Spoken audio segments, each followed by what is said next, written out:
Assemblymember Marsh, are you there on the line? I am. Thank you. Great. Okay, perfect. Okay, it's 12 noon.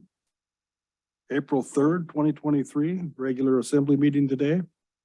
Call the meeting to order. Will the clerk please call the roll? David, Here. Mark, Here. Bob, Here. Jeff, Here. Scott, Here. Thomas, Here. Donna. Here. We have a full assembly today with Assembly Member Marsh calling in from the Herring Grounds. It's now time for the voluntary Pledge of Allegiance. Flag to the flag of the United States of America. The Republic for which it stands, one nation under God, indivisible, with liberty and justice for all.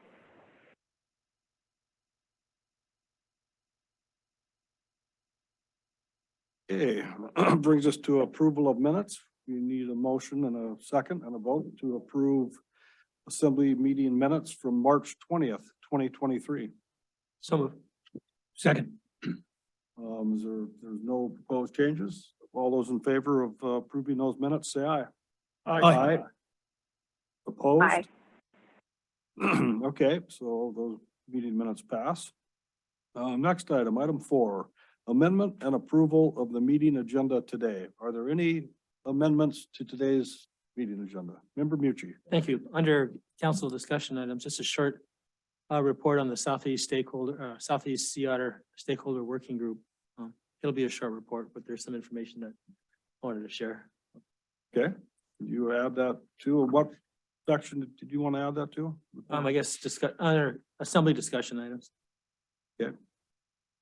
Any other proposed amendments to today's meeting agenda? Okay, all those in favor of moving forward with the one amendment, say aye. Aye. Opposed? Aye. Okay, we'll move forward. Public hearings. Today we have one public hearing. It's a public hearing for ordinance 2023-04, an ordinance adjusting the fiscal year 2023 budget for known changes. Any public testimony regarding this ordinance should be given during this public hearing. Is there anyone in the audience that would like to speak in this public hearing? Seeing none. Clerk Thompson, and is there anybody zooming in other than Assemblymember Marsh? Not to speak, no. Okay, thank you. Well, there's no interest and that public hearing is now closed. Bid awards, there are no bid awards today. Excuse me. Are there any persons in the audience that have issues with today's or items related to today's agenda? Please step forward, state your name and who you represent. And there's a 5-minute limit. Good afternoon. My name is Brandy Boggs and I work for the Petersburg Medical Center as the patient navigator and care coordinator. In your packet, you will see a draft letter of support for the Petersburg Medical Center Home Health Department. It's our bid to secure grant funds for the department from the Senior and Disability Services. The Senior In-Home Grant Program offers individuals 60 and over who need assistance with activities of daily living and or instrument of activities of daily living, like doing laundry, cleaning house, preparing meals, etc., who do not meet income or level of care eligibility for state Medicaid or the Medicaid waiver, a menu of comparable services to best meet their needs. The services provided under this grant include case management, chore, respite, extended respite, personal care for independence, and supplemental services. We will also provide information, assistance, outreach, community education to the communities that we serve in order to connect the seniors to available resources in their communities. The need for senior in-home services for our region is immense. Southeast Alaska continues to have the highest concentration of seniors in the state, where almost 1 in 4 residents in the region is an adult over the age of 60. From 2010 to 2022, there was a 58% increase in the number of adults over the age of 60 in just Southeast Alaska. In a needs assessment conducted by the state of Alaska, elders over the age of 60 identified home and community-based support services that promote aging in place as one of their highest needs. Our rural communities need these valuable in-home support services for residents who wish to age in place. We are asking for the Petersburg Borough's support in our quest to obtain these funds so that we can meet the needs of this population by providing quality services that are delivered through collaboration and community partnership, promote independence, and incorporate each individual's culture and value system, and are designed to deliver to build communities where all members are respected and valued. Thank you. Thank you. Is there anyone else in the audience today that would like to speak on items related to today's agenda? Please step forward, state your name and who you represent. And like I said, there's a 5-minute limit. Sure. My name's Tony Vincent. I've been here in Petersburg since 2016, and I work at the hospital, Petersburg Medical Center, as a medical assistant. Some of you may know, some may not. I attempted to run for assembly chair, and I was excluded due to a rule that's in place that anything that falls under the umbrella of the borough, if you're employed by them, you're not allowed to run for office.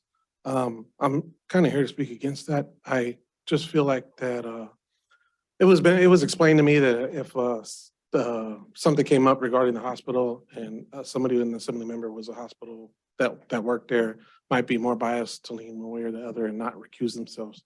To me, that just sounds like a hypothetical situation on top of a hypothetical situation. As I look at the board today, I mean, we have good representation, and I appreciate you guys being here. It's a volunteer position, I understand. I just want to say that any one of us, or any one of you sitting on the board, could be in a hypothetical situation as well. I mean, if Scott or Mark had something that came up with a property adjacent to their property, we would trust and expect that they would recuse themselves from a decision as far as the board was concerned. I just think that expectation and trust should go and extend to other members of the community. I'm a registered voter. I'm ex-military. I took an oath to serve, my country and defend it against all enemies, foreign and domestic, and that oath never expires. We have a desire to do things, I guess. And it felt like I heard a lot of mumbling and grumbling during COVID, as everybody would and you would anywhere else. But I just wanted to be a part of the solution. And it seemed like I was excluded specifically, and just didn't feel too good. And as I read into it, it just didn't seem right to exclude. I mean, borough people, maybe I just don't know, but hospital, you'll exclude all the staff in the hospital, exclude everybody at the school, exclude everybody at the manor, and you're left with a small pool. We're a population of 3,000. And I just feel like we just don't have much of a pool to choose from to begin with. And to diminish that pool just seems like an injustice. Thank you for your time. Thank you for your testimony today. Anyone else in the audience that has views related to today's agenda they'd like to speak to? Okay, seeing none, we'll move to the next item on today's agenda. Persons to be heard on items unrelated to today's agenda. Anyone want to speak about that? Okay, seeing none, we'll move along. We have boards, commissions, and committee reports next, and we have a report from the Parks and Recreation Chair. Hello, my name is Sarah Fine Walsh. I am the chair of the Parks and Recreation Advisory Board, and we recently approved a letter of commendation to the Petersburg Indian Association for their excellence in trail building, which I am here to read today. To the staff and board at Petersburg Indian Association regarding excellence in trail building and new trail completion. We wish to commend Petersburg Indian Association, PIA, for your recent and ongoing work to improve Petersburg's community trail network. The new Joa Street connector to the Hungry Point Trail Complex is well-planned, well-built, and another shining example of PIA's excellent trail work. PIA's ongoing investment in Petersburg's trail network directly increases opportunities for community members and visitors alike to exercise outside, experience nature and wildlife within borough limits, and spend active outdoor time with family and friends. The new Joa Street Connector Trail also ties the Mountain View Manor area commercial zone to other neighborhoods, improving non-motorized transportation options for all citizens. It is now difficult to imagine a Petersburg without the trail network PIA has created. We are all truly fortunate to benefit from the vision, investment, and hard work of PIA staff, in particular Susan Harai, who has brought so many of these projects to completion and continues to plan and pursue funding for additional projects. And Jack Glaktinoff, whose steadfast work has brought yet another great trail to completion. We look forward to collaborating and supporting PIA's ongoing trail projects. Sincerely, the Petersburg Parks and Recreation Advisory Board. Thank you. That letter. Okay, that brings us to item 10, the consent agenda. No items there today. Item 11, report of other officers. Excuse me, first report today is from the Petersburg Medical Center CEO, Phil Hofstetter. Hi, good afternoon. Phil Hofstetter, Petersburg Medical Center CEO. I submitted a written report in your packet. I'd like to just highlight a couple of things. First, on the operations side, we are focused quite a bit on our financial stability, as I've reported a number of times.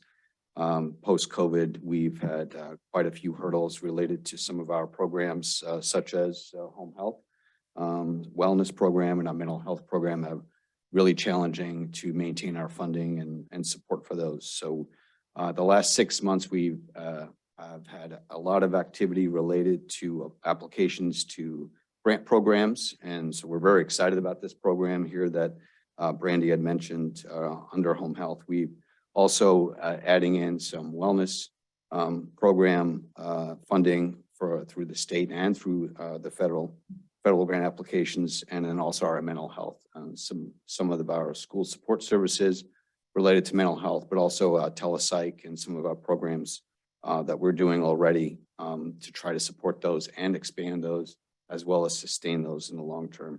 So overall, we've applied for over $1 million in grants to support those services going into FY24. We're very excited to hopefully land some of those and continue that. And it'll be nice to have a shining light at the end of the tunnel related to our financial situation, which has been a struggle.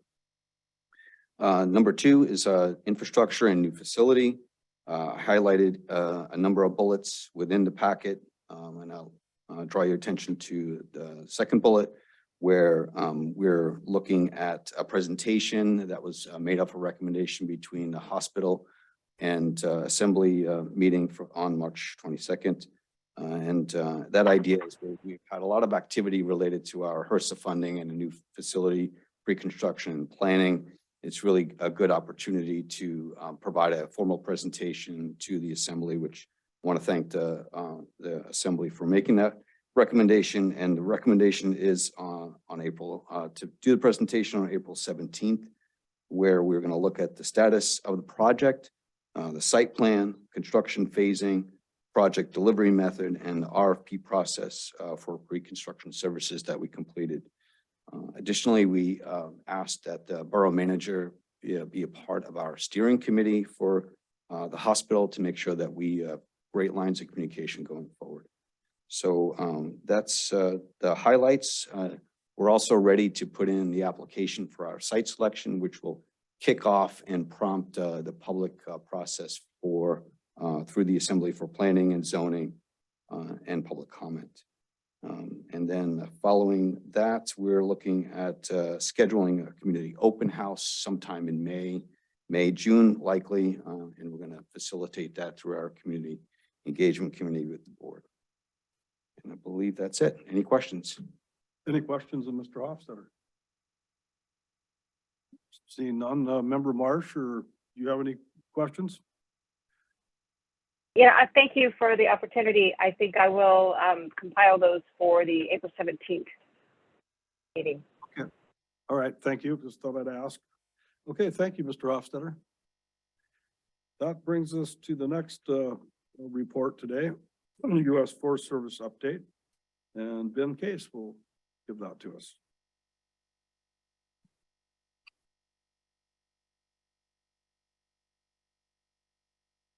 Good afternoon. Thank you, Mr. Mayor and members of the Assembly. Ben Case with the U.S. Forest Service Petersburg Ranger District. Ray Bourne, District Ranger Ray Bourne is out of town, so I'll give you a quick update. First item is our South Fork of Scunheen Creek Stream Restoration Project on QU Island. It's expected to be out for bids next week, still in contracting's hands. The Thomas Bay Young Grove Timber Project, we will be publishing a legal notice in the pilot this Thursday, April 6th, to begin a 30-day comment period. The document will be available on the project website and the comment web form will be activated at that time. We expect a decision summer or fall of this year. Portage Bay Administrative Site Permit for Cultural Healing and Rehabilitation Center by OVK. The Organized Village of Cake proposes to use the Forest Service Administrative Facility and associated outbuildings located on the Portage Bay Road System as a cultural healing rehabilitation center. OVK will be responsible for maintenance of the facilities while in use and for the necessary repairs to use the facility. The decision memo has been signed for the NEPA requirements and a permit to be signed by the forest supervisor here in April. It'll be a 10-year permit. Hiring, Petersburg District District is hiring about 15 positions under the ANILCA hiring authority. We still have about 6 positions outstanding. Hopefully have those filled soon. Let's see. The Southeast Alaska Sustainable Strategy Forest Management Update, SAS is the acronym. Intent is collaboratively identify projects and priorities with tribal entities, partners, and the public around forest management activities over the next 10 years. Multiple resource activities under one effort is that idea, and benefits for culture, economics, and ecological resources is what the SAS-FM is about. And a public meeting is scheduled in person for April 12th from 3 to 7 at the Petersburg Ranger District Office to identify project priorities. All partners on Petersburg, Kupernoff, and the surrounding area are invited to provide input. The cabins and trails work. Planning continues for new cabins throughout the district. Let's see. Petersburg and Ranger District is continuing forward with their NEPA analysis on these new cabin sites. The intent is to have projects prepared and cleared through the NEPA for partners funding or other funding opportunities for 8 sites. These 8 sites have been identified on the Petersburg and Wrangell districts. Decision is expected in September.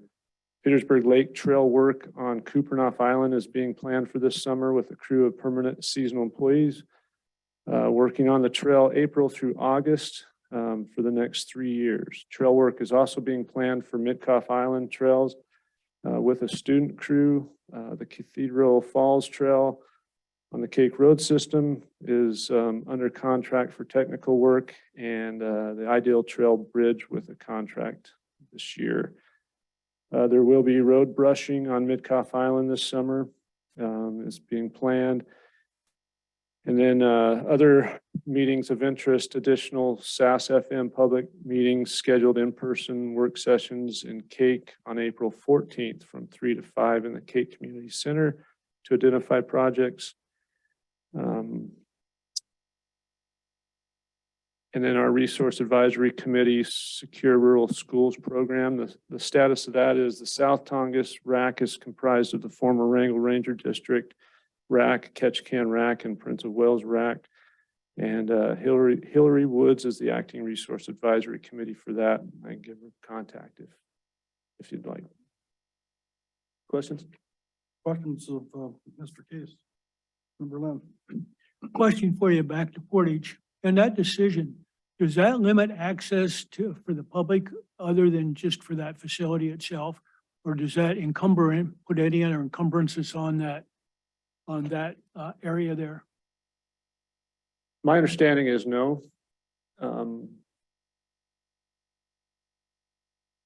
It doesn't.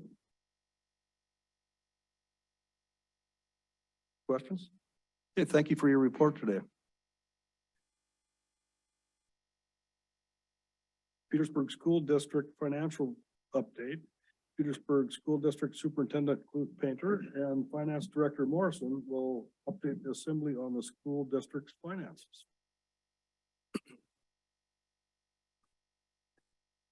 Hi, can I'm bring the Erica microphone Clute Painter. I'm the over. superintendent. We'll try to, I'm gonna make it so can you guys hear her if she's, Yeah, see how you, is it all right? Maybe I'll move over like this. That sounds good.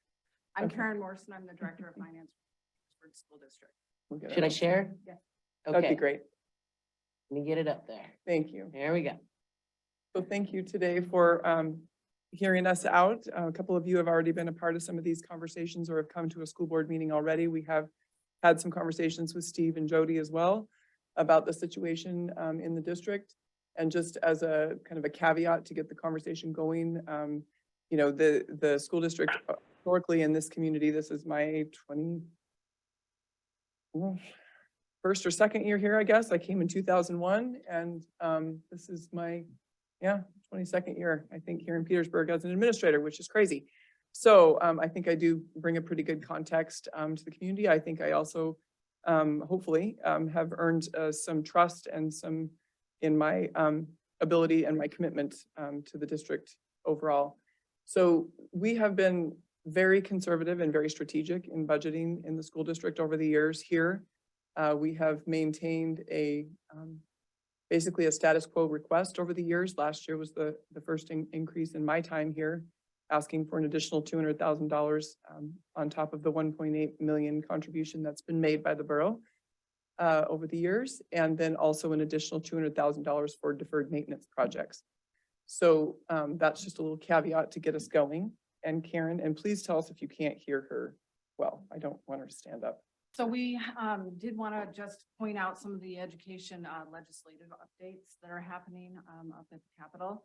So we have two bills that are actually both in the House and the Senate. One is the Alaska Performance Scholarship, and that is going to expand the opportunities for kids to be eligible for who are receiving that grant or that scholarship are actually leaving the state. So this is a great bill to support because it does open it up and it opens it up to CTE as well. There's also another bill that's both in the House and the Senate. They're a little bit different, but it's an increase in the base student allocation. Obviously, this one is super important for us because we need to see the BSA, which is the base. House Bill 65, it actually was just revised by the committee substitute. Is that right, Erica? Yep. And so they're looking at, originally it was written as a $1,250 increase for next fiscal year. Now they've changed it and they're looking at an $800 increase to the BSA for fiscal year 24 and fiscal year 25. When we calculated out a status quo budget for fiscal 24, we needed a $1,000 increase in the BSA just to fund.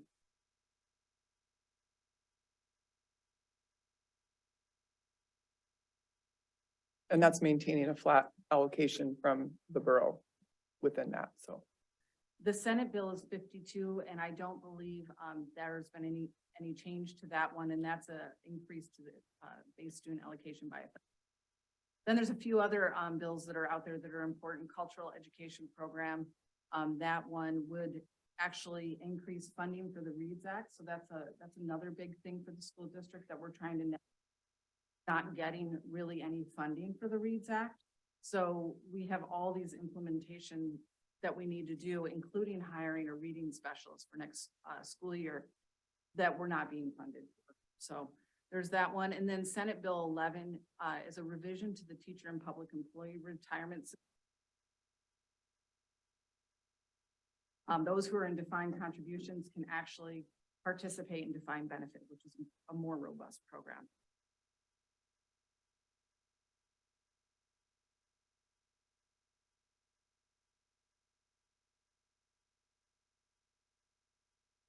All education legislation. You know, I mean, No, I'm sorry, yeah, I was just gonna say. Both ones, you don't actually have to stand in this, that way, the parent can hear her, is that all right? That's fine. The only thing I worry about is the people listening on Zoom and the recording and all of that.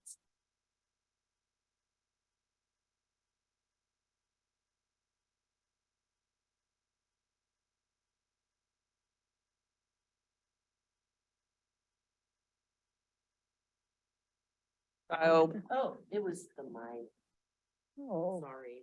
okay. We're fine. I just got. We're adaptable. Just got a text from Mara at the office. Saying she can't hear. She can't hear us. Well, you guys can hear us. Can you go to the next slide? Yes. Can I make Okay. one more comment, just sorry, on the retirement issue? For those of you that are following the legislative process right now, there's a lot of movement behind this, not just for the teaching profession, but also for just state employees in general, because the recruitment and retention issues across the state are at a crisis state. So anyway, yeah, thank you.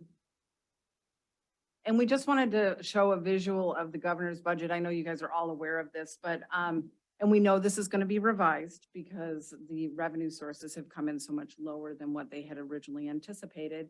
A lot of what we heard when we were up on the Capitol, advocating for school education is that education is the most expensive program in the state. And it's clearly not true that the PFD is the most expensive program, so.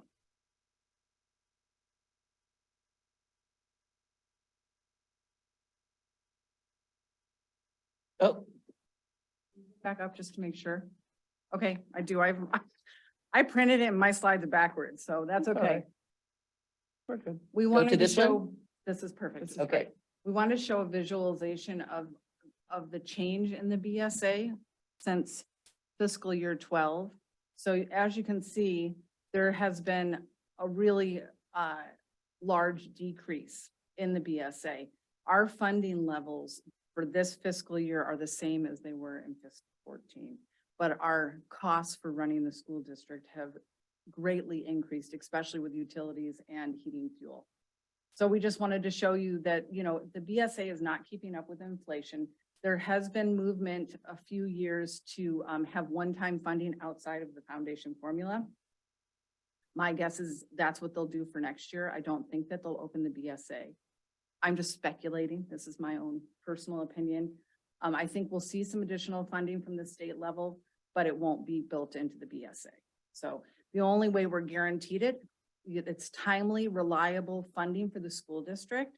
That's what the school district needs every year, and we never have it until July. So that's one of the major challenges that we are facing today, and we faced every year since I've been with the district. So.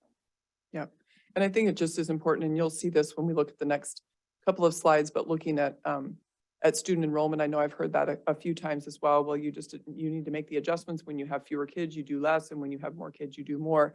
And what you'll see as we go through these slides is, that's just not true for a number of reasons, but also to look at the funding that we have currently, and when you compare the number of students that we had even in fiscal year 12 to now, it's the same number of students. So that argument doesn't hold any water. And I know you guys at the borough level and just in businesses in general are dealing with the ridiculous inflationary costs, which we'll also kind of go through here and show you where we are right now today in February. We've spent as much or more on heating, fuel, and electricity than we did the entire year last year. So, yeah.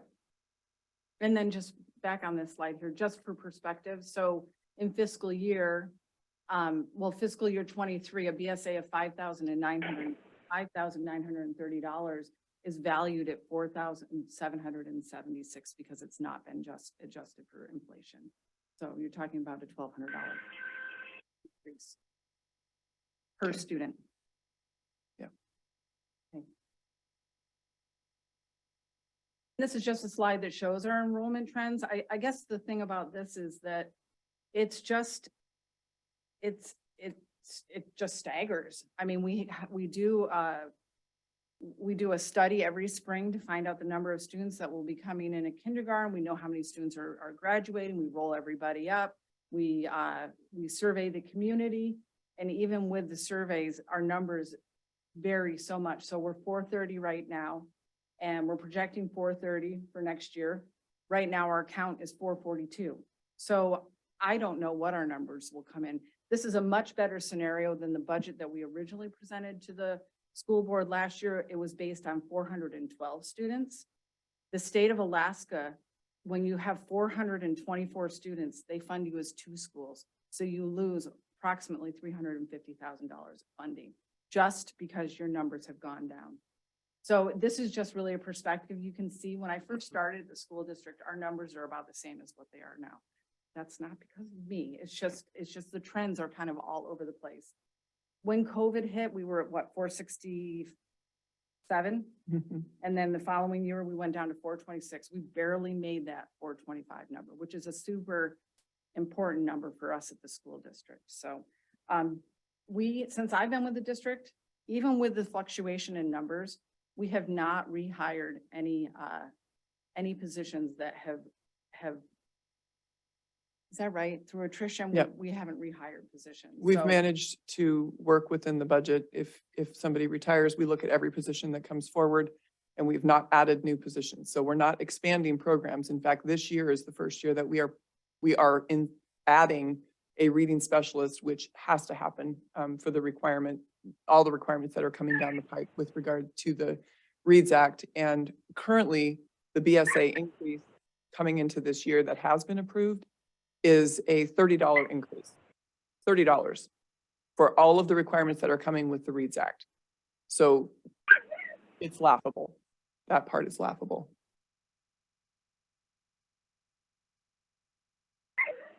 So this is actually a little bit different than the original slide that I got in the email on Friday.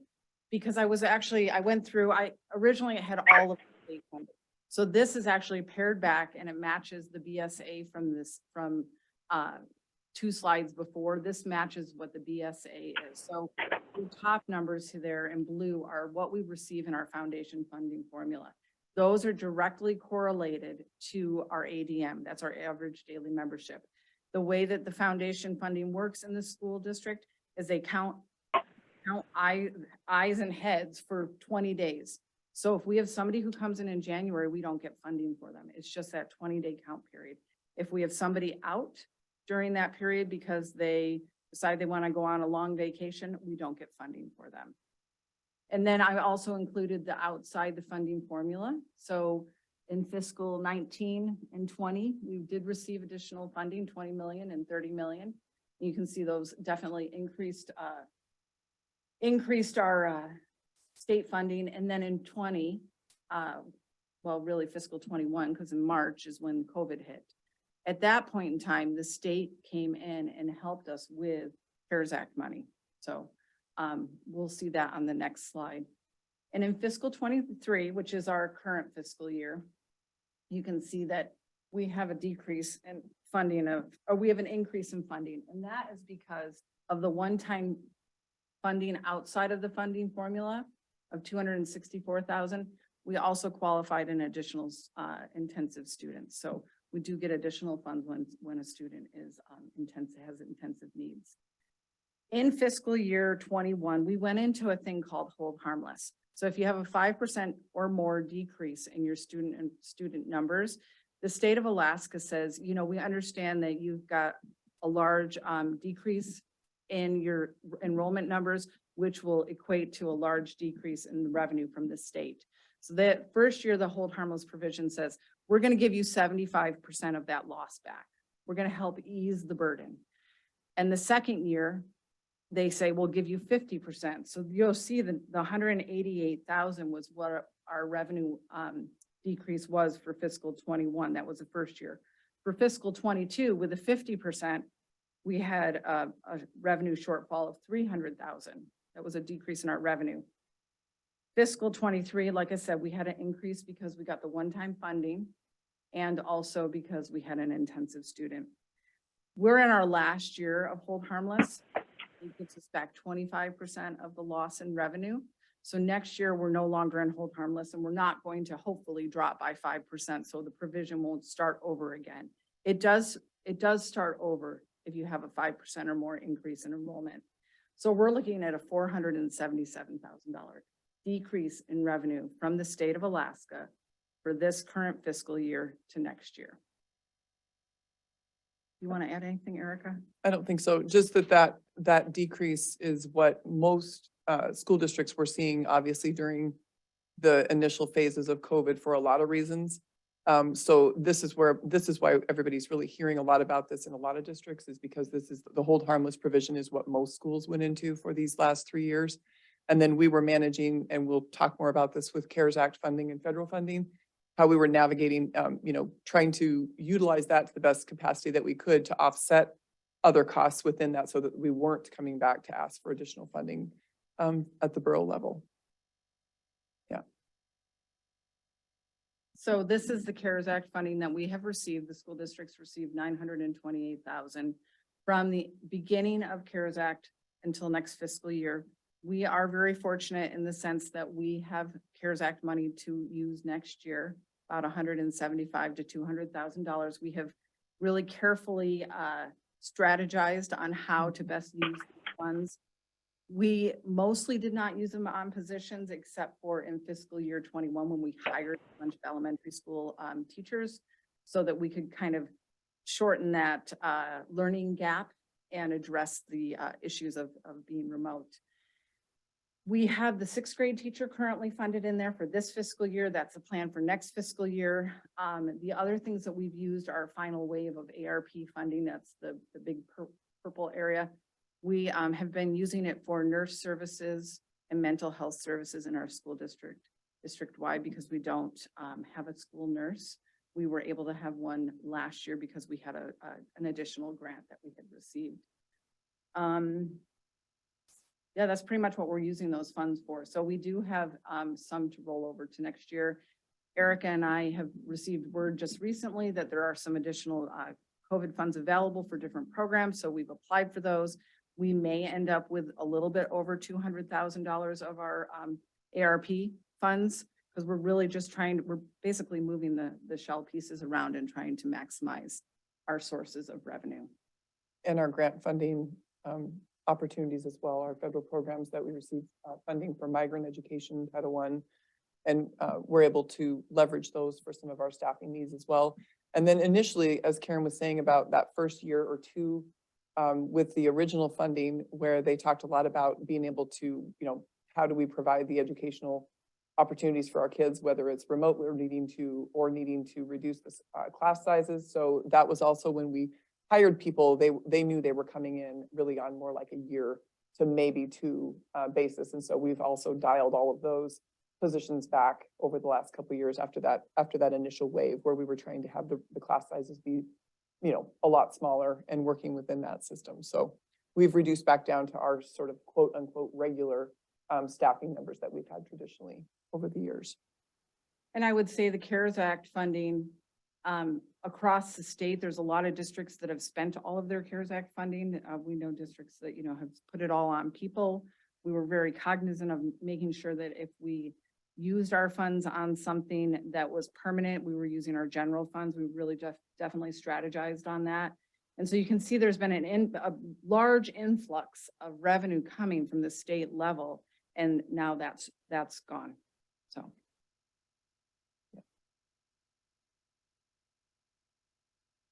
So one of the big things that was a really great thing for us is the 10% of expenditures that we can carry over in our fund balance. So fund balance is essentially our savings account.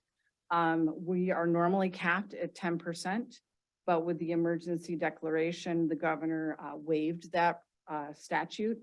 And so we've been able to carry more than 10% forward. If you look at fiscal 18 and fiscal 19, we always try to carry as much forward as we can, but we were governed by that 10% expenditure. In 2020, we carried 13.77% forward. 21, we carried 15% forward. 22, 13.69. So we've been very prudent in making sure that we are carrying as much fund balance forward to help offset the loss of revenue that we've had in the district. So our expenditures keep rising, and there's a slide coming up that we'll go over.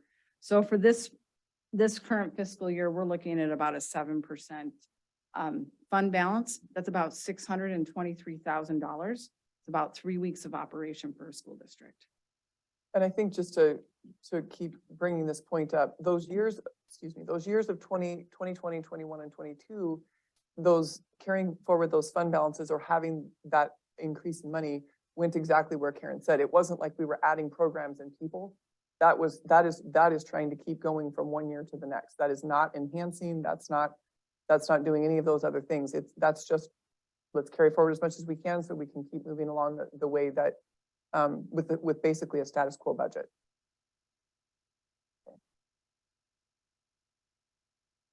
So we have not come to you guys and asked for money except for in this fiscal year, fiscal 23. We did ask for an increase in funding of from 1.8 to 2 million. So I believe we've been flat funded since 2001 for the 1.8. You guys also were very generous and provided $200,000 in deferred maintenance for this fiscal year. We're very carefully using those funds. We do fund 100% of our facilities. So all of the maintenance, any upgrades, any CIPs, the district has funded, and we haven't asked for participating share when we've had CIP projects. So the district since 2017 did LED upgrades. We did an underground fuel storage tank. We upgraded our boilers, and we also did the concrete in front of the middle school and the high school. Fiscal 24 required local contribution from the borough. This is state mandated. This is not something that I made up. It's part of the foundation formula, is $1,568,000, but you can contribute an additional $1,626,000 for a maximum contribution of $3,194,000. Karen, can I, on the last bullet, so we're giving 2 million now, and the max is 3.1 or 3.2. So that would be an additional 1.2, not 1.6. Where's my math wrong? Oh, do I have something written down wrong? Did we say something? 1.6 from the minimum. Minimum. From the minimum. From the minimum, yep. What we're providing today at 2 million, we could do another 1.194. Correct? Am I saying that right? No, 1.6. I see what the confusion is. The Okay. confusion is you're saying, we're saying, on Oh, the yeah, slide, yeah. it says 1.6 beyond the minimum 1.5, but yes, Oh, you're right. From what we're already contributing, we could contribute Yes, roughly 1.2 That's million exactly more. Okay, Yeah. just want to make sure I you reading that do. right. That's exactly right. Thank you. Okay. And the other point too, when the state kicks in additional funding, so if they do one-time funding outside the foundation formula, or they increase the base student allocation, the maximum contribution by the borough does increase as well, because they want to see a cost sharing. The state wants to see a cost sharing between the state and local for education. Mhm. Want to add anything else on that I one? don't think so. So budget impacts, I can't say it enough, the increases in the facility and fixed costs of our buildings. So we're looking at over $240,000 increase from last fiscal year. We've already exceeded that with the month of March. We see a monthly increase of heating fuel about $10,000 and an increase of our utilities of $10,500. So you guys do give it, this year you gave us 2 million, so an additional 200,000. It doesn't cover the costs of our increase in just heating fuel and electricity. So we're having to tap into the funds for the kids to also heat our buildings. Probably the same as the borough, you're seeing increases in property and liability insurance, adding cyber insurance. We've seen an increase in auditing costs, but our salary increases have been very minimal. We've got 1% for certified teachers, 2% for our paraprofessionals and support staff. And then our health insurance, this is an actual number. This is we're seeing an increase of 5.5%. So well below industry standards, which is great. Certainly helps. And to that end about the salary increases, I do want to just make this point publicly, and I know we've talked about it at the board level as well, and I'm sure you're all dealing with this as you're going through negotiations at the borough level and other places too. We have not even close to keeping up as far as salaries to attract the best and brightest and to keep the best and brightest here. We're not even close. So we are so far out of it now, and we've actually, I'm just saying, we've made this case of like all for one, one for all, take one for the team, you know, we can't afford this, this is what we need to do. And our staff has gone with us on that. They have knowingly gone into negotiations with us. We have said, this is what we have, this is what we can afford. And they've not gone to the wall saying, we will not do it for less than this amount or whatever. But the problem with that is now we're so far out of balance with other districts, but also other states. And so that, in addition to issues with the retirement system, absolutely, we have people who, people right in front of us up here who have family members who have come back to town who are teaching for us. And they've come back to town at sometimes a $13,000 to $20,000 decrease in pay coming from places like Washington. And they're doing it because they're coming home. They want to teach here, they want to live here, they want to raise their families here, and thank goodness they do. But what I'll tell you is we're in the midst right now of a crisis of hiring. I am personally spending the bulk of my time cold calling people in our teacher placement bank. And they're people that aren't even applying to jobs here. I'm cold calling them because they're just in the system. And I'm selling our community. And when they're talking to us about housing, and I'm saying, we'll be with you, helping you try to find a place to live, and there's no guarantee. And I offered a math contract to someone 2.5 weeks ago, and he had 5 contracts in his hand. 5. And we did not win it. We could not make the case about housing. We could not make the case about salary. He liked the school district. He was interested in the job itself. He was very interested in the job, and you know, and still we have great class sizes here. I mean, we still have a lot of things that are very enticing to people to come here. But when people are looking at their lives and their families, they can't make it. They just can't make it. So they're having to make those kind of decisions, and we're losing people. We just are. We're losing them. So I'm doing it right now. I've become quite a salesperson, but anyway, I'm making some sales, by the way, but And not administratively, enough. we're pretty lean. Welcome to the HR department. We are it. Welcome to the grants management department, curriculum. I mean, we're about as lean as you can get. We have 3 people in our office. Well, 4 with a sped director, but the 3 of us manage all HR. I do everything finance related in the district, and Erica does everything administrative. I don't think we could go any leaner than we currently are. Yeah. So this has been a big challenge for us, just the utilities and the fuel. We have exceeded fiscal year 22 just with our most recent bills. So you can just, it gives you perspective on what we're spending on utilities. The borough is a little bit, you know, if you look at a longer trend, it's a little bit different because there were years where we were paying higher because we were not getting the municipal rate. And so there were years that we were paying more to the borough. But you can see last year we paid $251,000 back to the borough for our utilities.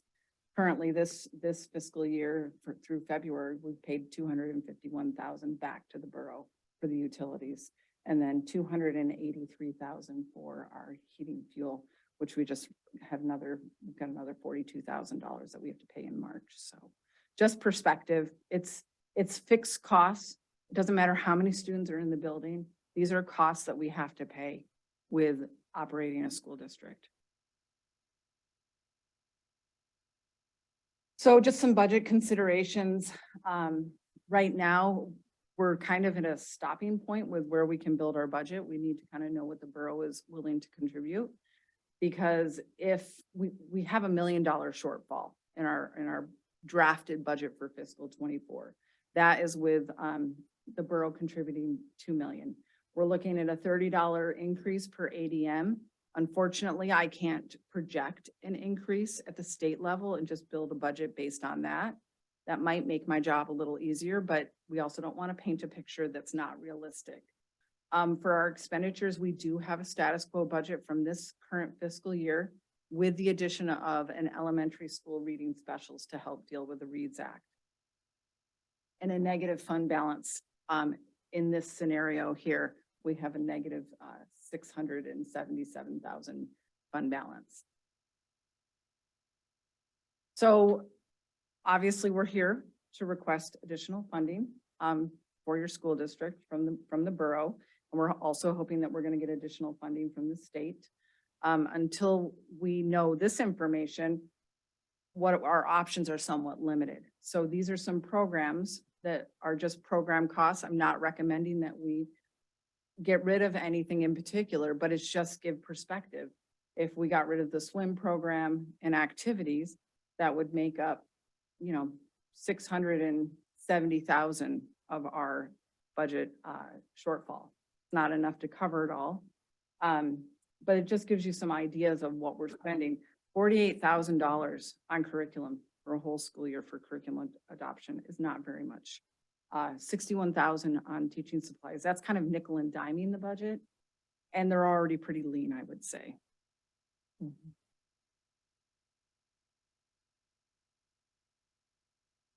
No, I don't think so. I mean, again, this is not the place where we're sitting here saying, this is where we're going or trying to paint doomsday, scenarios or that sort of thing, but it's just the cost is the cost. And obviously the bulk of it, as in most places, staffing, personnel, that's the deal. But these other programs are, and then we have a long and intertwined history with regard to swim and the pool and the heating and all those kinds of things. So that's another area to be discussed, honestly, as a community. It's not just us. So I think those are conversations that need to be had about whether it's in-kind conversations, in doing research around Southeast and other districts, within the state. We're not the only place that has relationships like that. So there are, like, for example, Sitka. They are funded fully, they're funded to the cap, and then they fund, I think, another $500,000 above and beyond that for things like activities, or they do an in-kind piece with regard to Parks and Rec or the pool or that sort of thing. So I would say Craig and Petersburg have the lowest borough contributions specifically. The rest of the districts around us are either funded close to or at the cap, or they have other in-kind kinds of things that they do. Craig buys the wood chips for their boiler system that they have down there. They have one of those boiler systems. So the borough buys the chips for that kind of thing. So, okay, thanks.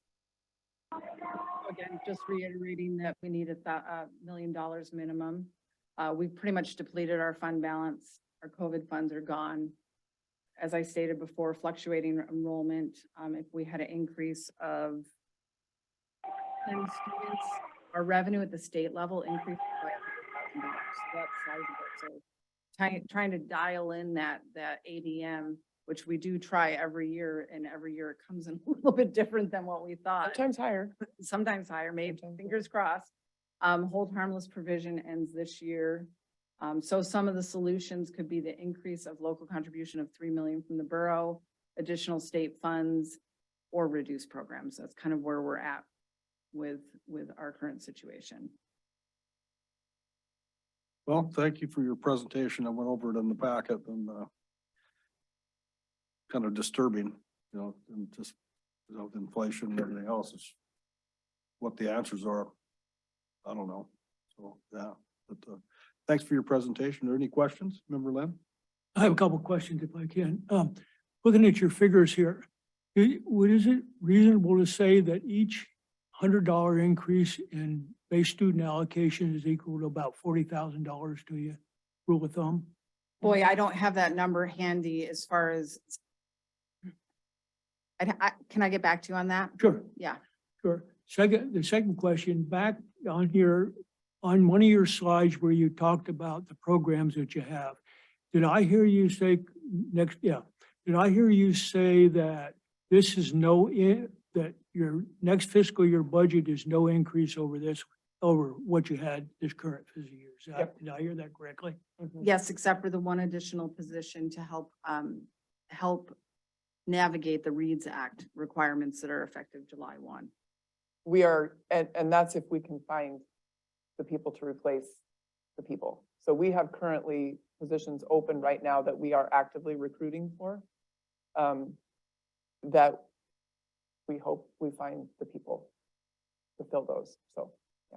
And then my last question, is it possible to get a comparison of your projection for next year, as compared to where you are this year? As a budget, budget line items, so to see what the differences are. And I understand some of the problems you have, but it'd be really interesting to see from our perspective, what the differences are in the costs, between this year and next year in some kind of a table form. I can, it's already in the software program. So we have our actuals for this year, which I'll do another revision. Probably May is when that will happen. So that'll true up the budget a little bit more. I mean, we are hoping we'll have a larger fund balance to carry forward at the end of this fiscal year, which will help offset some of the increase in expenditures versus revenue. I have a budget for fiscal 24 already drafted. The main issue is that I don't know what our revenue is going to look like. So I can certainly give you an expenditure to expenditure, or I can plug in numbers for the revenue, like 3 million, and show you what that looks like. I don't know if it helps or not. The House just approved a $680 increase to the BSA. Yeah. Whether or not the Senate does anything with it, but we won't know for a while. Yeah, the 680 and the 220. Yeah. Over the 2 Yeah, years. that was approved by the full House just as this meeting was starting. Yeah, I knew it was happening this morning, so Yeah. that's good. That's great. Good news. Kensinger? Yes, I think you answered my question. But if you could clarify it for me. So we do not fund up to the max of what we're allowed under state law. What other communities outside of Craig, funds below the max in Southeast Alaska? Do you have any ideas? The ones that we have done research on, it's Craig and us.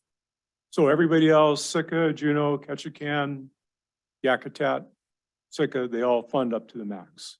And then, and how they get there, I think is different ways. I mean, I think some use secure rural schools also. I know that's has been a portion here in Petersburg. I think there are different communities that utilize some of that funding. And then I think there are some that do these other sort of income, they don't, like we pay for the utilities for the pool and all that kind of stuff. They do different things with that, or they'll say, we're going to put X amount of dollars toward activities, as sort of almost like a designation outside of the cap. They'll actually fund things like that. So would it be a fair characterization to say that we're on the low end of what we fund our schools here in Petersburg versus other communities in Southeast Alaska? Yes. Thank you. Yeah, thank you. It's a very somber report. Sorry. That's all right. It's just the way things are. Hey, so if we increase the school budget, our contribution to 3 million, is that how it's going to be over the next many years? Yes. Okay. Yep. Thank you. We have reached we've reached the breaking point at this point. And honestly, without the work the strategic work, and I'm going to say that very specifically strategic and intentional work the last few years with COVID money and other things that came to us, we would have been coming here, 3 years ago. So. Can I add one Yeah. thing onto that? Also, when I drafted out my budget and I put in 3 million from the borough and then status quo expenditures, what we know from the state as of today, our ending fund balance was 288,000. So just for perspective. Yeah. Which is 2 weeks or a week and It's a half. probably a week. Well, thank you for the Thank you. informative update. Sorry. If there's no other questions, we'll Okay. move on the agenda.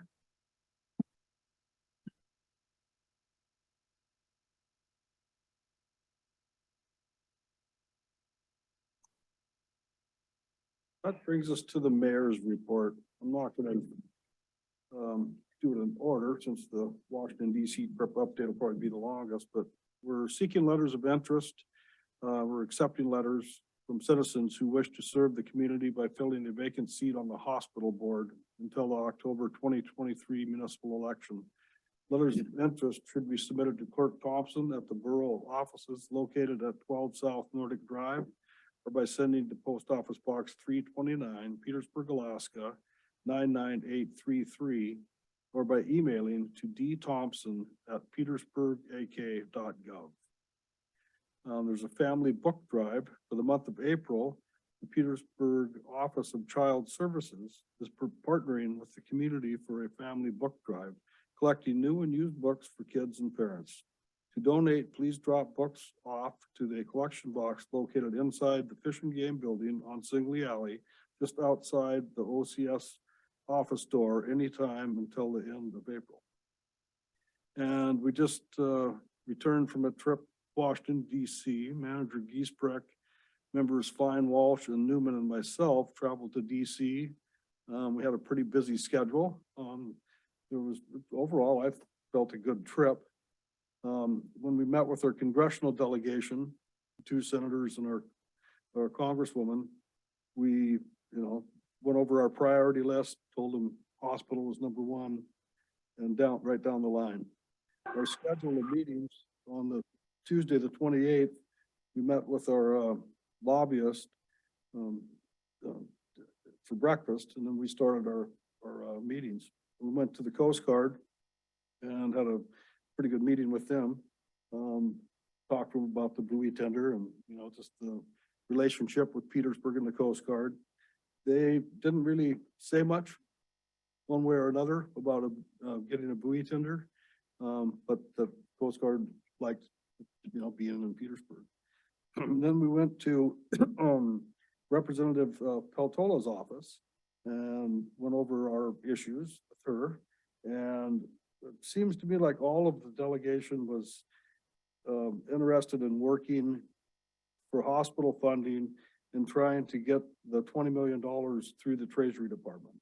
And if I'm not stating that accurately, Manager Giesbrecht, please correct me, but that's what the gist on the school part. As far as the whale issue, the killer whale issue, the southern resident killer whales, they are all very opposed to that. They're strongly opposing that lawsuit. And when we met with National Marine Fisheries Service, I think that was the next day, Sam Roush, he said they are, opposed to the lawsuit as well. There was concern that they might do some kind of a negotiated settlement, and that doesn't appear to be the case. And just to bring up another fisheries issue that I brought up, it was the harbor porpoise issues in Southeast. National Marine Fisheries Service wants to designate the whole stock from Yakutat to the Canadian border. It was all one. Now they want to separate into 3. The outer coast and northern Southeast and southern Southeast. During that discussion, I asked the question, how are you going to differentiate between, southern Southeast and northern Southeast? And he said with genetics and however, so anyway, we'll see where that goes. And our delegation was, didn't think that was a very good idea that they did that, because the southern Southeast stock or extraction right now is above what they say is allowable. So that could close down the gillnet fisheries from Petersburg to Canadian border. After we met with Congresswoman Peltola, we met with John Clark Rayfield. He's a staff director, subcommittee on Coast Guard and Maritime Transportation. The lobbyist arranged this. We were in a little side room, committee room. And he said that the way they did the bidding, it's supposed to be a smaller company gets it, but it looks like a bigger Halter Marine, I believe, got the contract, and they subcontracted it to another large shipbuilder. So that might be an issue, but the program for the buoy tenders is still moving forward. Met with Senator Murkowski the same day, the first day, and that was a good meeting as well. talked about the same issues with, the hospital, the Scow Bay, development, and the Scow Bay development with all three of our congressional delegation seemed, they had a lot of interest in that. They're encouraging us to work with the Corps of Engineers and get some funding and potentially some tribal support for the development of Scow Bay. And so we need to do, pardon the tip of my tongue, but assessment of the area. So that was good. And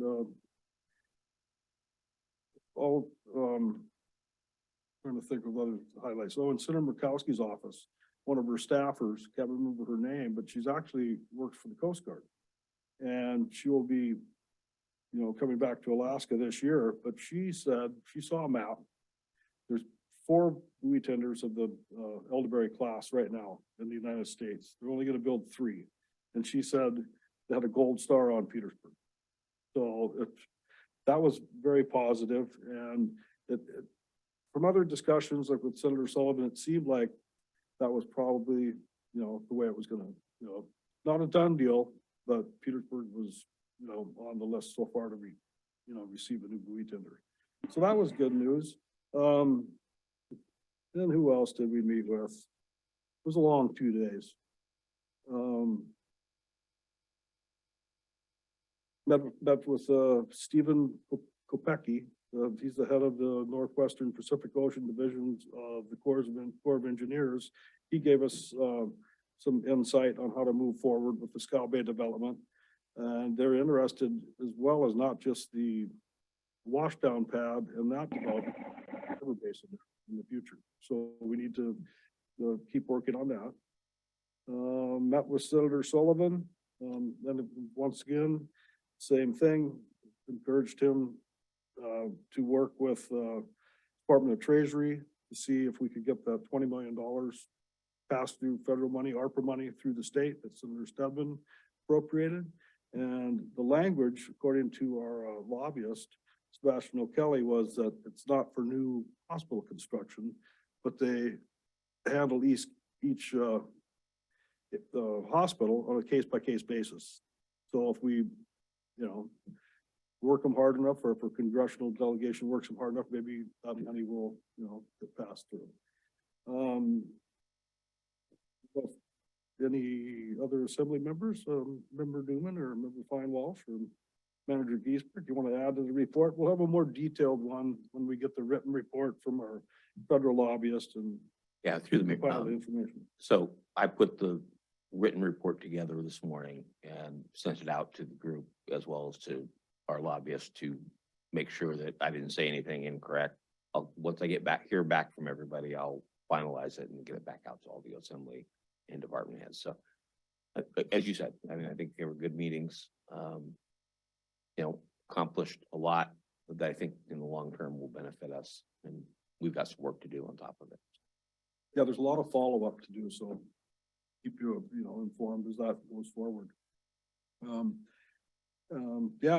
was a good 2 days. I think the money was well spent traveling back there. So that Put ends- that out of your way, Karen. No, it does. It moves. Sorry.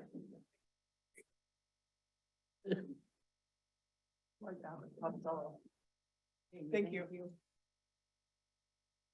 I guess one other thing on the report we talked about, thank them all for their work on getting the FERC permit passed, so we could start on Blind Stew Hydro.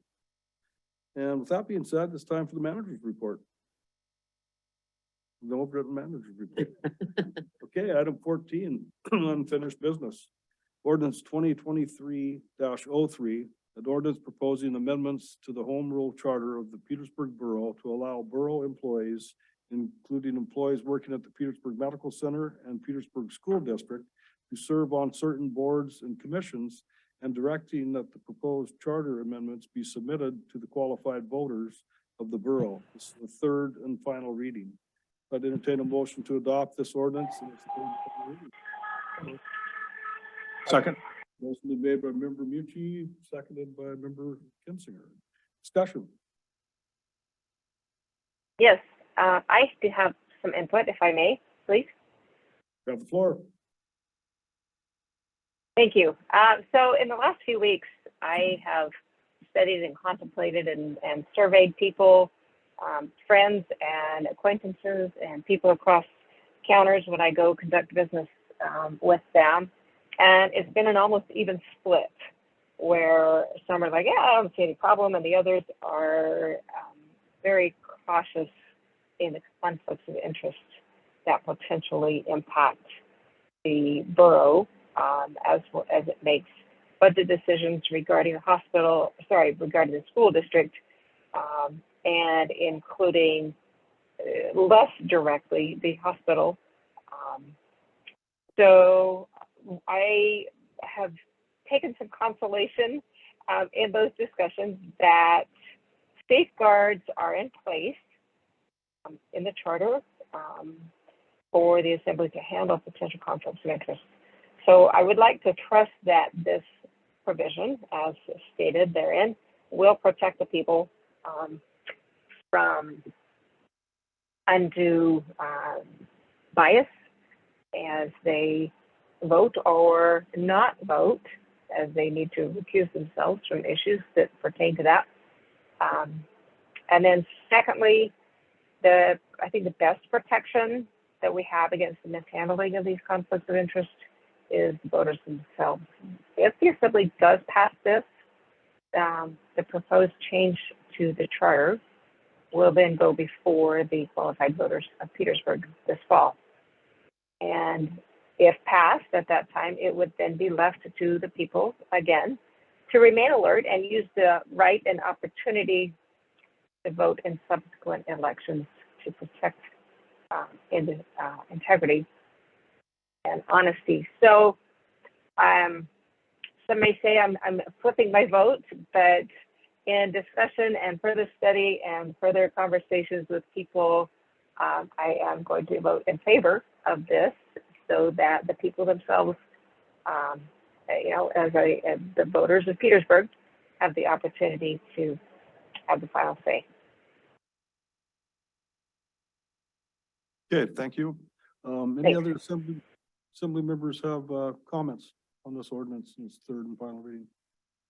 Seeing none, will the clerk call the roll? Bob, Yes. David, Yes. Scott, Yes. Thomas, Jeff, Yes. Mark, Yes. Donna, Yes. Okay, ordinance 2023-03 passes unanimously in its third and final reading. The next ordinance up for its second reading, it's the one we have the public hearing on today.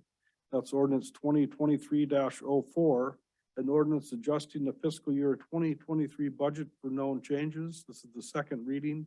There are 12 items in this, and we went over them fairly thoroughly in the first meeting. Manager Giesbrecht did a good breakdown of those. So I'd entertain a motion to adopt this ordinance in its second reading. So moved. Second. Motion's been made by member Bucci, seconded by member Kinsinger. Discussion. None, will the clerk Mr. call the Mayor, roll? I have a question. Oh, member Bucci. Yeah, thank you. To the general fund attorney fees, for the additional $90,000. I got a breakdown from on where we are now. We've spent like 7,300 on the Kerr lawsuit, 21,000 on the Peter Rossi, finishing up that one, and 33,000 on the Koenig's lawsuit. So that number gets us up to like 60-some thousand dollars. And is the money that's left over, is that just for anticipated legal costs between now and the end of the fiscal year? Through the mayor. Yes, sir. We just, with two of those lawsuits still in existence, we have a hard time anticipating how much more will hit the account for the rest of the year. So it's putting some cushion in there. Just a follow-up question. So that 180,000 that we're going to be using for general fund attorney fees, is that a similar amount of money that's going to be, we'll be looking at in the upcoming budget negotiations? Process right now to kind of go through the budgets And not sure exactly what we're gonna put there yet, so. Thank you. Any other discussion on ordinance 2023-04? Clerk, call the roll. Donna, Yes. Thomas, Yes. Jeff, Mark, Yes. Bob, Yes. David, Yes. Scott. Okay, that passes with a 7-0 vote. Next item, the first item under new business is ordinance 2023-05. This is an ordinance updating chapter 17.02 of the municipal code entitled Safety Code Adoption. If approved in 3 readings, this ordinance will update the local amendment to the International Building Code snow load requirement, and 2, adopt a local amendment to the International Residential Code for new insulation values. I'd entertain a motion to approve this ordinance in its first reading. So moved. Second. Discussion. Yes. Yes, I think both of these should pass. There are 2 items that are identified by the Housing Task Force of regulatory relief, or at least an attempt of that, so that we can still maintain safe building standards in the town, but make it a little bit easier for people to construct new dwellings, particularly with the new insulation value one. That one is really onerous if we have to adopt some of the requirements that they're asking. I think local builder Gary Albach outlined it quite clearly that it was going to cause an extreme bump up in what it's going to cost to build anything in town. And I think a lot of people are familiar with the snow load requirements. We really haven't been able to figure out why they've given us a snow load requirement that we have, but we're trying to address that effort. So I'd encourage everybody else on the assembly to pass these. Any other input? I have one question. We've had discussions about this snow load issue, Manager Giesbrecht. If we adopt this and don't go along with the federal agency that came up with this, what was 150 pounds? If we don't do that, are we liable? Liz, did you Can find you out answer that? anything on that? I mean, or if we had a- choose a different direction for a maximum snow load than what the federal agency says we need to obtain, and I don't agree with them when we have snow load in Cordova, but anyway. Through the mayor. So it's International Code Council is who adopts it. It's a nonprofit organization that it's not an actual agency, but the state of Alaska adopts the code that they compile every 3 years, I think it is. And the state of Alaska is the one that enforces the IBC, the International Building Code, and that only applies to dwellings that have 3 or more units and all commercial and industrial buildings. So the state fire marshal is the one that enforces that. I think if we were going to pursue our own code, saying we're not going to follow this, the state would say, okay, then you take over all enforcement of the IBC, and you can just take over the whole program for your community. Generally, the only places that have that are Anchorage and Juneau. Sitka has it right now, and they're trying to give it back just because of the staffing demands that puts on the community. With this really small community like ours, where we don't issue a ton of permits, it really isn't very practical for us to take that on.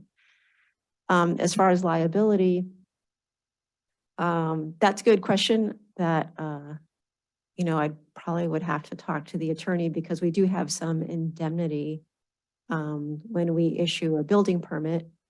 We're not necessarily saying that it's 100%, going to work out right. A lot goes into it that we don't really have control over. We're just looking at the plans and saying, yeah, it meets the minimum standard. But if we were gonna go, the way to do it would be for us to take over the program and change the snow load. And that's what we would be enforcing. But I don't think that's really the right path for us at the moment. So this ordinance, read through it. But I didn't see where it said we would actually take it over.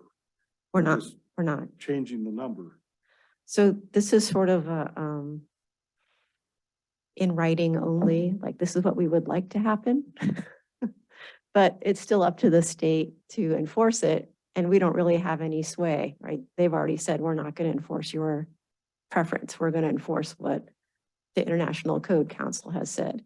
What we're doing is just making a statement saying, we think based on our local knowledge, understanding of past building practices and what's worked here in town, we think it should be this number.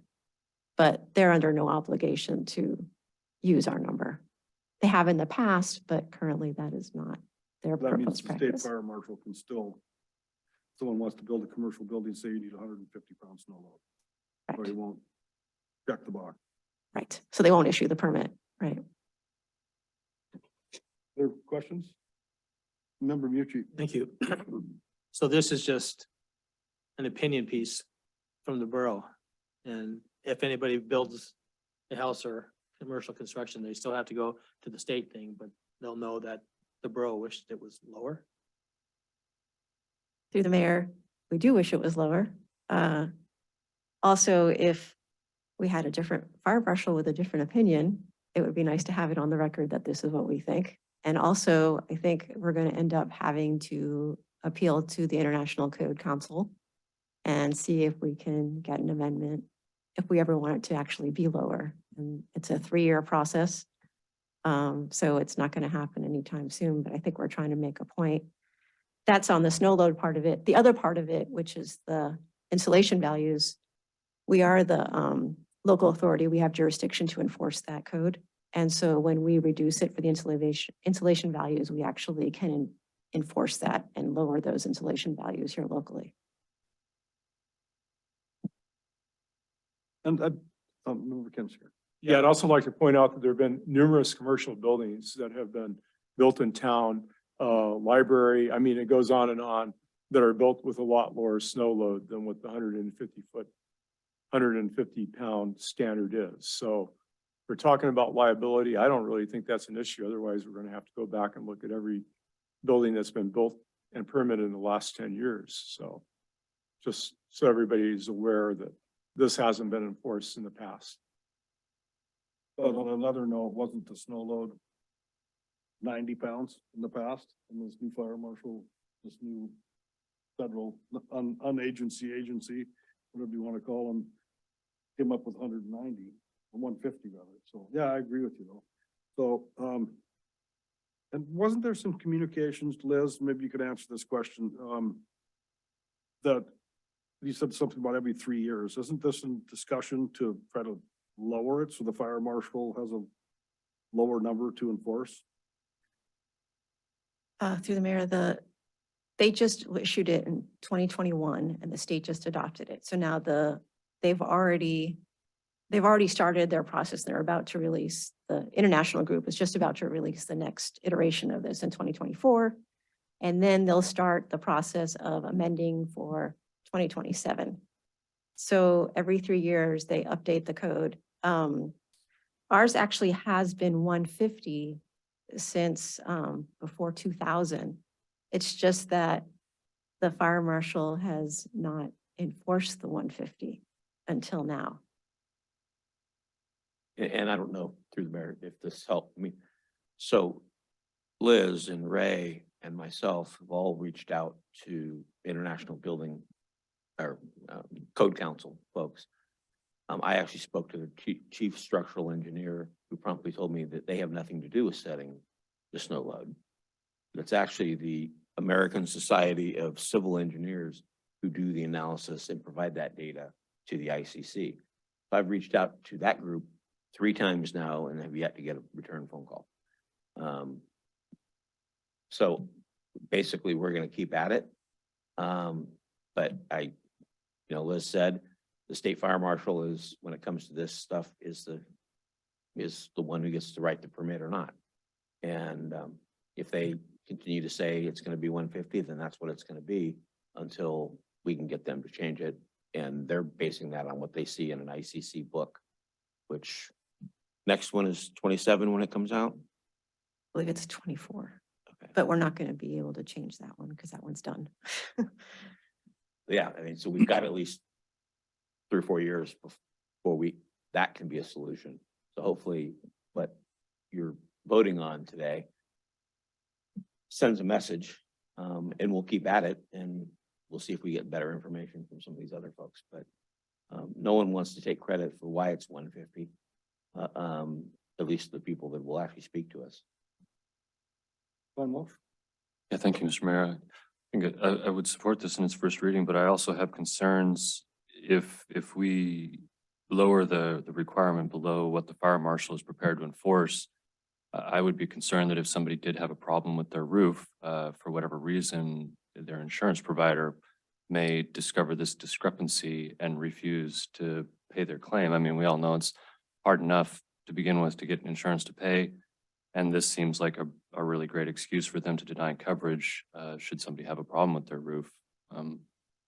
You know, if they were aware that, you know, a permit was issued, you know, okaying the lower snow load, and, you know, they could turn around and say, oh, well, why didn't you use 150 pound snow load? I mean, even if that wasn't the cause of your roof failure, they could just point to that and say like, listen, this permit was incorrectly issued, claim denied. So that would be a concern. I'd like to hear more from the borough attorney about, like you say, possible liability issues arising from this. Thank you. Thank you. So I agree with, I have kind of the same sentiment as Thomas. So what we're trying to do, let me get this right, is to send a message to the state fire marshal that we want to change the snow load to reduce our building costs in an effort. And that's for recommendation from the housing task force, is that correct? Correct. Okay, so when Ms. Cabrera mentions that if they, you know, we're trying to convince the state fire marshal to accept this local amendment. And you said there's other communities that have done that, and then the state gave the administration of that over to the community? Can you answer that or speak to that? Sure. So there's what are called deferred communities, and they actually are the ones that take over this whole inspection program. And that is the solution if you want to if you want to be able to amend this code, right? Otherwise, the state as a whole handles it and enforces it as it's written. But if you want to control it as a community, at a community level, then you inherit the program and you run it in your community. I would also add that we actually already have in code, we're amending something that's existing. We already have in our code that we have a 60-pound snow load. And that was amended back in, I think it's 2002, when the fire marshal first started enforcing the 150, the city council amended our code to make a 60-pound snow load, and then the fire marshal started enforcing that. And so we've actually done this already once before.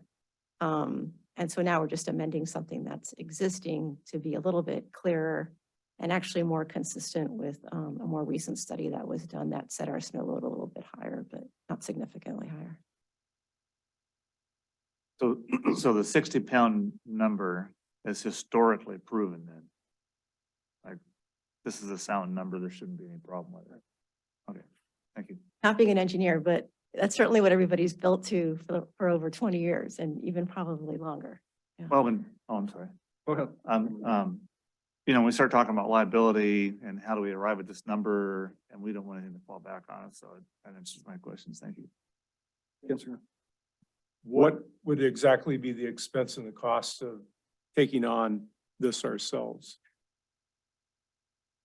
I only know half of it, which is doing the inspection for all commercial, reviewing plans and inspections for all commercial, and anything more than a, duplex. But then there's a whole part that goes with, the fire department, I believe, where they're having to inspect, all sorts of things and file reports saying that they've inspected, and that has to do with all commercial buildings and things like that. So sprinklers perhaps, and fire extinguishers and boiler systems but I'm not 100% sure. I know the expense that several people are going to incur if they have to follow the 150-pound snow load is significant.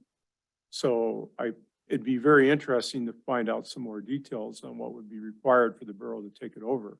I'm sure it'd be possible to send review of documents out to a certified engineer. I know there'd be a cost associated with that. I know the state fire marshal comes on a regular, or he has come on a regular basis to inspect commercial buildings. And specifically what we're talking about with this ordinance is, as you stated, commercial buildings. We don't have a whole lot of those here in town, so it'd be very interesting to see what would be involved if we did have to take this program over. Because my fear is that if this 150-pound square foot load is enforced, we're not going to have any commercial buildings built here in town, and I don't want to see that happen. Yeah, the expense is quite significant. There's a business owner in town that I was talking to, and that's started the conversation with the manager. Got involved in the conversation with the manager about this, and it's like a $50,000 more for his commercial building. So in the meantime, he didn't, sign off on buying the building. So inflation, steel prices go up. So yeah, it doesn't encourage commercial buildings being built in town. And this is the first reading, and we'll have the second reading in the public hearing and the third reading. So just adopting this in its first reading is just one of 3 votes. So is there any other input by assembly members? Clerk, call the roll. David, Yes. Mark, Donna, Yes. Bob, Yes. Scott, Jeff, Yes. Thomas, Yes. Okay, ordinance 2023-05 passes unanimously in its first reading with some good discussion, I felt. Next item under new business, Alaska Department of Transportation and Public Facilities Ferry Focus Group Appointment. ADOT and PF is organizing local-based ferry focus group to provide further insight in how Alaska Marine Highway Service can best serve communities with available resources while they work toward more reliable service. They are requesting local participation in the upcoming service schedule planning and schedule development, and will have more opportunities for involvement in the future. Assemblymember Kensinger is willing to participate in the ferry focus group for Petersburg if the assembly so desires. So if it's all right with the assembly, I think we should appoint member Kensinger to this. So I'd entertain a motion to that effect. So move. Second. Discussion? Member Mucci. Thank you. It's great that Assemblymember Kensinger is interested in doing this. So it's a local-based ferry focus group. So that means this group is getting made up of community members here in Petersburg? I don't really know what DOT has in mind. Sorry. Yeah, well, I don't think anybody does, other than trying to ruin the ferry system. But what is your vision if you're on this thing? I mean, That's a good question. My vision is very well stated and has been out in public for a long time. So I'm sure if they see my name putting forward on this, they'll groan, but so I'll just warn you of that. okay, so I'm just trying to figure out what we hope to accomplish by this. If I may, through the mayor. Having representation from Petersburg, I'm simplifying it a lot. They have not really outlined what they're expecting to accomplish here. Assemblymember Kensinger is right about that.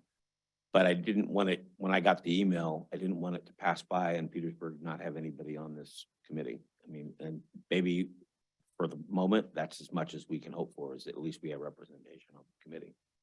And so are other communities in Southeast going to be part of this focus group, or is this just a Petersburg focus group? Sounds like they want all communities. to have It's their own all focus communities. group, They were correct? looking for somebody, you know, a whole bunch of people to serve on it, not just from Petersburg.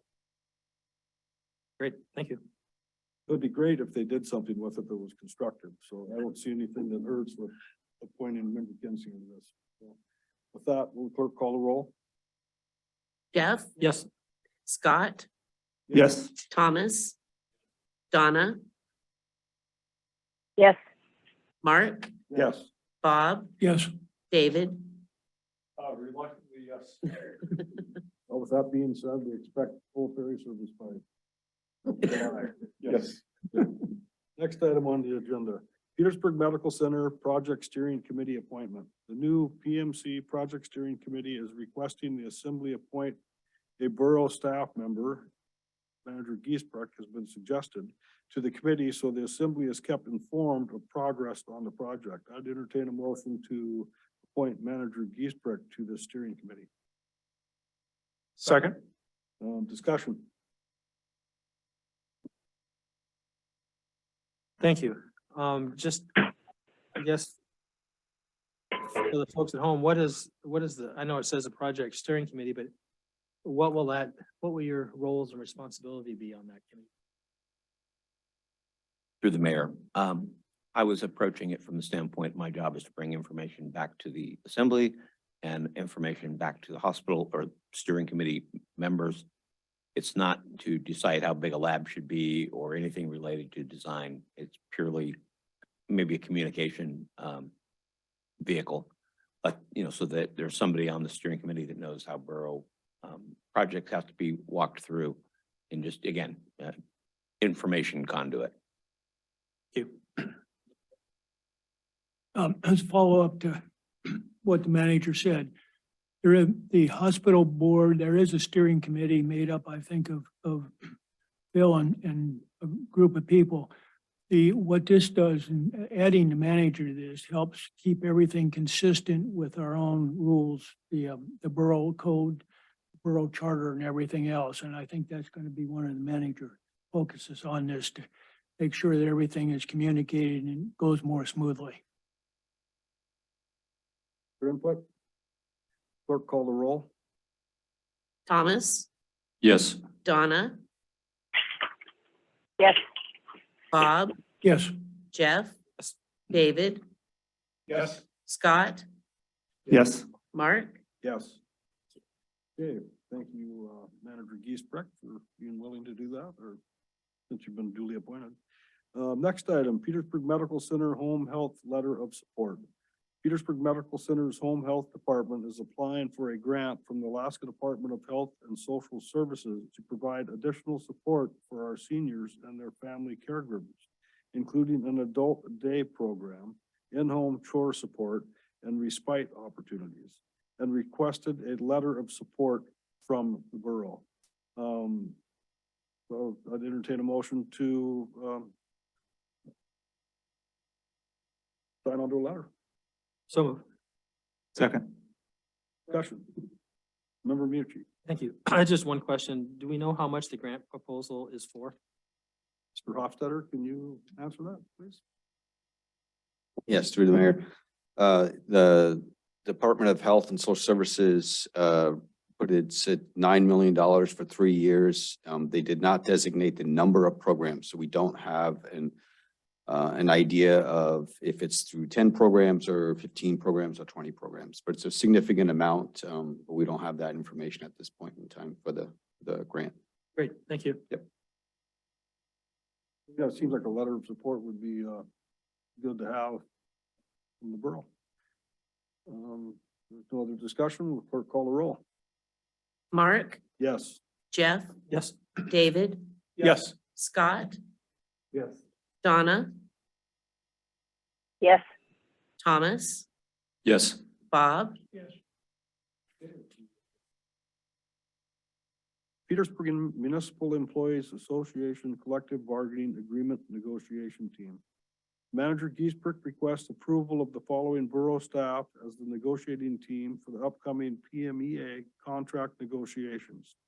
That would include Manager Giesbrecht, Finance Director Tao, Clerk Thompson, and Deputy Clerk Regula. So I would entertain a motion to approve this request for the negotiating team. So moved. Second. Discussion. Clerk, call the roll. Scott, Yes. Bob, Yes. Mark, Yes. David, Yes. Thomas, Yes. Donna, Yes. Jeff, Yes. Okay. With the negotiating team now, so we'll move forward. Communications, we have a list of communications received since March 16th, 2023. They're listed on this agenda on the borough website. So if you're interested in what the communications have been, written communications, they're available for your reading. Next item on the agenda, assembly discussion items.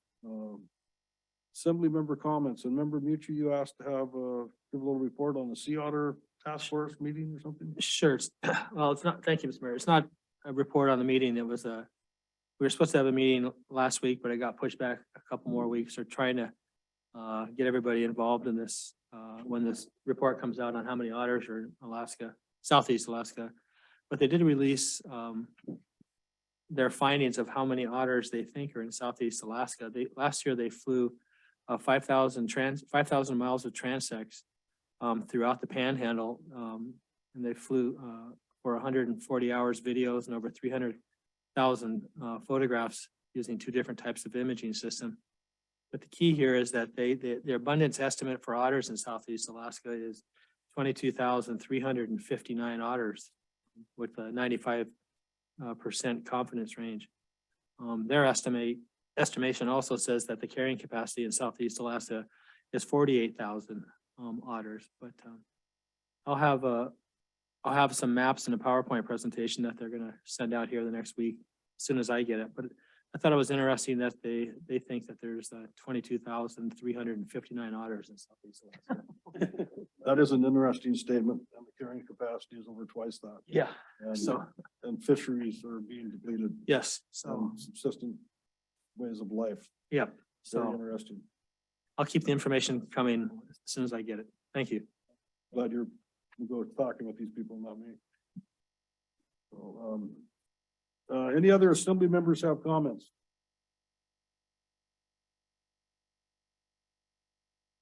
Recognitions, any recognitions by assembly members or staff for that matter? Assembly members? Member Newman? I'd like to recognize the mayor and the borough manager for representing Petersburg in an exceptional way in Washington, D.C.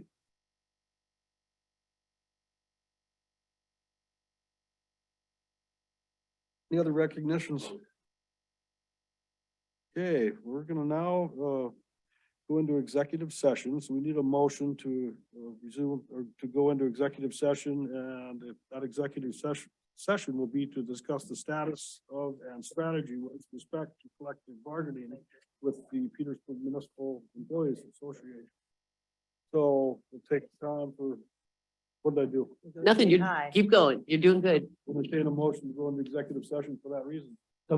Second. Call the roll, please, Clerk Thompson. Bob, Yes. David, Yes. Scott, Yes. Thomas, Yes. Jeff, Yes. Mark, Yes. Donna. Yes. Is this another call-in number? So it is, and right before we shut this off, Donna, I did forget that I need to set up another executive session. I mean, another Zoom meeting for the executive session for you to call back in. Were you planning to call in? Okay. Yes.